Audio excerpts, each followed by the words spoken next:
On this episode of Carnage, we're going to talk about burnouts and why we're never going to do it again.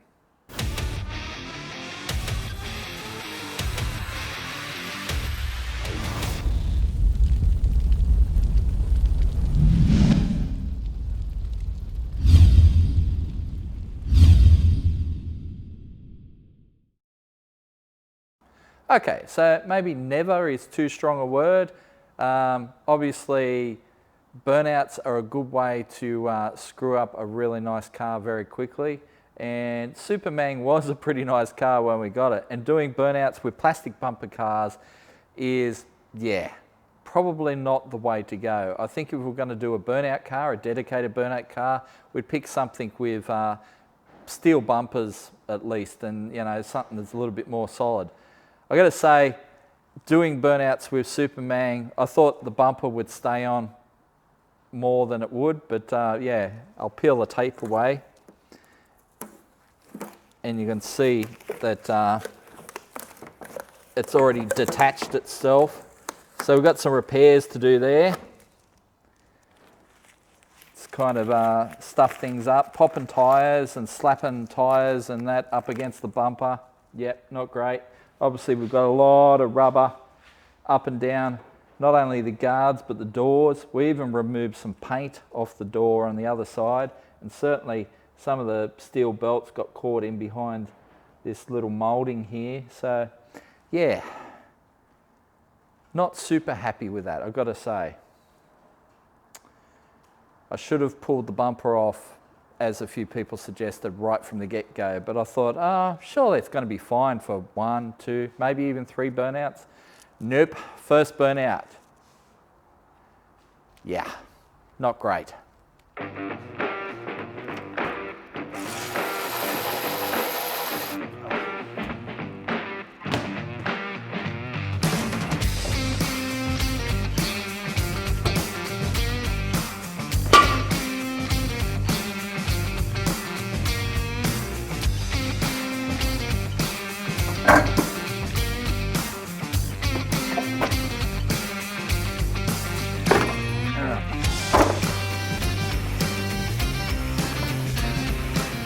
If I'd known it was that easy in the first place, I would have done it straight up.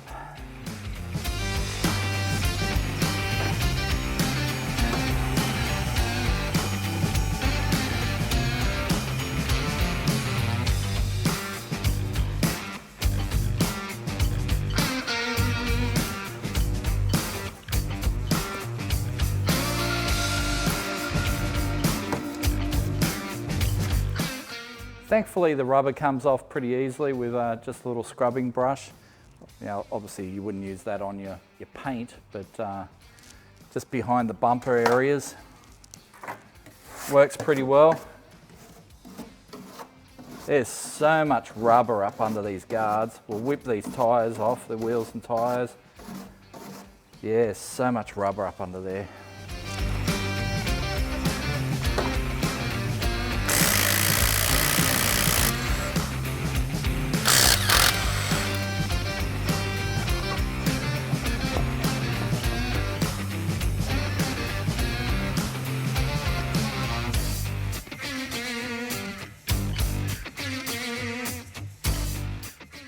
Our little clamps seem to have done the trick. Certainly didn't lock on the rear brakes as a lot of people seem to think it would. A lot of people thought, as soon as I started using the brakes, it would just push fluid past the clamps. And, we'd end up with the brakes locked on instead of off. But seemed to have done the trick really well.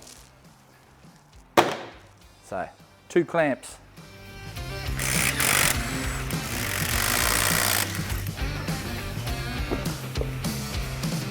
This one's gone flat. Wow, there is so much rubber up under these guards. I don't know how these burnout guys do this every time.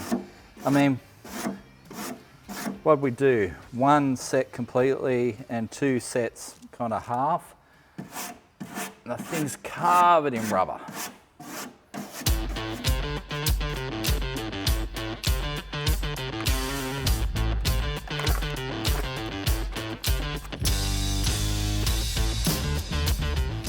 once you've got your rubber from up under the guards, then there's the paint. And we found the WD works pretty well at removing rubber from paint.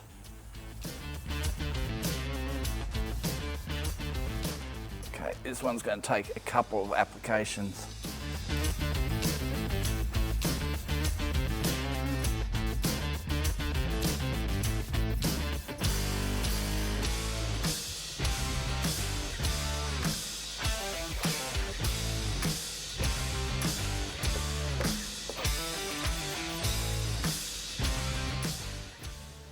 While they're not a sponsor, this Mother's all-purpose cleaner seems to do pretty well as well.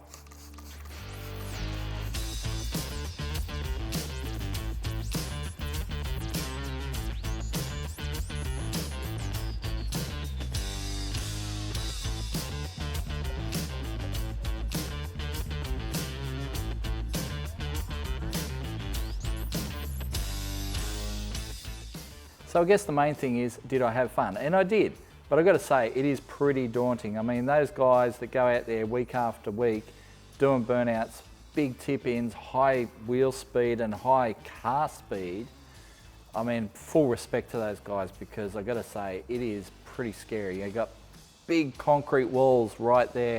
And I'll tell you what, the first burnout I went out with this, it tried to go to the wall every time. I mean, I was like, what the hell is going on? This thing, I thought it was going to be fully controllable. Nope. It just goes wherever it wants to go. I kind of got a handle on it as the weekend went by, but yeah, that first burnout, I've got the data log right here, and yeah, it was pretty hairy. So what we saw was we got a maximum intake temperature of 69 degrees, so mint on the intake temps. Maximum RPM of, well, 6,600 RPM, so, and it was on it for most of that time. So I'm pretty happy with that little motor I threw together here in the Carnage workshop. You know, that is motor that I've put, you know, bearings, rod bolts, the whole thing in it, gone right from the get-go, and that engine has lasted pretty well. I mean, we did, you know, some pretty severe burnouts, and it's pretty hard on engines. We saw a lot of engines blown up over the course of the weekend, and the little Supermang, she screamed along all weekend. Had so many people come up to me commenting on the unique sound of this thing. You know, they love the way that the blower sings on this little car. So yeah, we were pretty happy with that. Boost pressure, yeah, 10 pounds, mostly on the hits, but you know, it would, you know, once the wheels are turning, the load comes off a little bit, so the boost pressure drops down a little bit and averages out at about 8.1 pounds of boost. So, but you know, it had no problem going first, second, third, and then I'll just leave it in third, step off the gas and just sort of ride the brake a little bit just to keep it controllable, or as much control as I could get, and then just keep the throttle pedal mashed most of the time. However, if I put my throttle position sensor into the data, you can see sometimes, you know, I'm singing at like 6,500 RPM, but so 6,500 up there, but only at 74% throttle, you know, so sometimes you don't need full throttle to get the full RPM out of this thing. So that was about a 40-second burnout we did on the first run. We blew the back tyres off the thing. They went way quicker than I thought it was going to be in terms of, you know, blowing those tyres off. And of course it slapped up the guards and put heaps of rubber up the guards, and also tore off the side of the bumper, which we will have to repair, which was a bit, yeah, wasn't super happy about it, but it was certainly an eye-opener compared to my previous experiences with burnouts, which has all been with steel bumpered cars. But yeah, so that was my burnout on Friday. So let's bring up Saturday. So again, throttle position, you can see, started off flat to the boards. There's our first, second, and then third. The RPMs settled down to about 5.5 grand. You can see the RPM there. That's the peak RPM that it saw during the burnout. So there it is, 5.5 grand. And singing along quite happily at that, making good smoke. But then, you know, once you start having to control the thing, you've got to start modulating that throttle pedal. And as you can see, the RPM isn't changing too much, even though the throttle inputs are changing quite a bit, just to try and, you know, get the thing steered around on the burnout pad. Coolant temp. Now, this is the one where it blew the hose. So you can see it's come up to temp along here. So coming up to temp. At that point, the thermostat's opened and it's cooled back down a bit. So at that point we're at, you know, 87 degrees, it's fine. It went up to 92 to open the thermostat, boom, down 87, 88, 89, just climbing, climbing, climbing. But she's popped right there at the end. And I think the video backs me up on that, because you can see on the video there wasn't any big green pool of coolant until I drove off, you know. So when I was spinning around, you couldn't see any coolant. Then it's popped, and it's popped the coolant hose and then an intercooler pipe at the same time. So right at the end of that burnout, I think, you know, it's popped the radiator hose. The RPM's fallen off a cliff. I think it cut in probably some sort of protection, but it could be that it popped the boost pressure pipe off at the same time, which dropped the RPM quite a bit as well. And then, you know, I've obviously got off it and then driven it off the pad. And it was fine, but yeah. It was not the way I wanted to end, because I reckon, and you can see it on the tyres that were on at that time, the steel belts were hanging out. Those things were about 10 seconds for popping.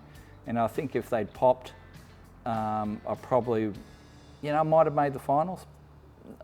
You know, I'm not too dirty about it. I think we did a pretty good burnout. It went for a decent amount of time. I think it went from, where are we, 13:13 through to 14:40, so a minute and a half, so a good 90-second burnout. And as you can see, we're leaning on it pretty hard the entire time. So yeah, pretty good burnout, I thought. Made a lot of smoke, but yeah, just didn't get the tyres off, so that probably cost us a finals berth. Can't be too disappointed with that. And then we went out for the third burnout, which was our second qualifying burnout, the second burnout on Saturday. So let's bring that up.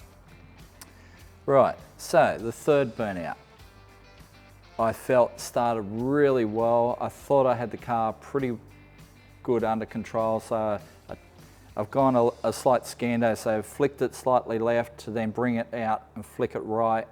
And it's gone around, and then you know, I think we had what was fuel surge, and the wideband actually backs me up on that. If I, let's remove one of these for a sec. Remove that, bring up a wideband sensor. And you can see right at this point, it's gone lean. So it's basically starved for fuel for a sec and basically cut out, which wasn't the best. So then I think I had to fire it up again. I'm just seeing there seems to be a data break there, so that indicates me firing it up again. So fired it up and then got into it again. So there we are, first, second on the shifts, and then just lent on it, 6,600 RPM. But as you can see at that point, so it's hard to say what happened first. Did it go lean first, or did the alternator die first? So you can see here's our battery voltage. It was fine, and then it dips and then dies completely. And then we've gone from having 13 volts to having 11.1, and then down, dropping to, yeah, no, 11.0 most of the rest of that. So yeah, the alternator basically failed on me, and when the alternator failed, The temperature started coming up because the thermofan's not running properly. I'm surprised it didn't actually lean out completely because you wouldn't have thought the fuel pump was running properly, but it does look like it was mostly okay. It was in the high 11s, although it was starting to get into the 12s, which is not where we want it. If I go look at the widebands on the previous runs, I guarantee you they were a lot richer than that. So having less battery voltage meant the fuel pump's not running as well as it should. Thermofans definitely aren't running as well as it should. Car's not charging, doesn't have much energy for ignition as well. So yeah, it's all bad. You need the alternator running, and alternators don't like high RPM, and that seems to be what's happened on our third burnout. And basically I got to the point where I just went, you know what, I'm just beating up on this thing for no reason because the burnout's already done and the temperature's starting to come up, and I've just gone, you know what, let's just drive this off the pad, save it for another day. But there's our burnout experience for Motorfest. Like I said, a lot of fun, very daunting, super paranoid about hitting the walls because, you know, it's not my car. And certainly even if it is my car, I don't want to hit the walls, but you know, if it's your own car, it's your own fault, so be it. But certainly I don't want to hit the wall in the Carnage car. I've been there, done that, and it's not a fun experience. So let's try and not do that again. And of course, I'm not happy with, you know, how much rubber we've ended up the car. And you know, this is such a nice car that, you know, we should not be doing this to it. So if we're going to do a burnout car, if you want to see us do a burnout car, let us know in the comments. But I'll tell you what, it's going to have to be a lot of people saying build a burnout car, and it will have to be something that's steel bumper. I kind of suggested, why don't we do a Volvo burnout car? Because A, I don't know of anyone who's got a Volvo burnout car. B, they're built like tanks, so they're pretty solid. And C, it'd be just funny to have a Volvo burnout car, you know, in amongst all the Holdens and Fords and that sort of thing. You know, we'd get some hate for sure, but you know, the old Volvo 240, she's a bit of a tank, and I think, you know, with the right motor combination, you can do some pretty good burnouts with the thing. So anyway, that's our burnout experience. Not sure we'll do it again, but if we do it again, you guys are going to have to convince us. So jump in the comments, let us know what we should do. But yeah, let's fix the Supermang. We'll fix all the bumper and stuff and the paint, and then go out and run some good numbers because we've got some stuff planned for the Supermang. We want to run some good numbers. I want to see 10s out of this V6. So that's all coming up on a future episode of Carnage.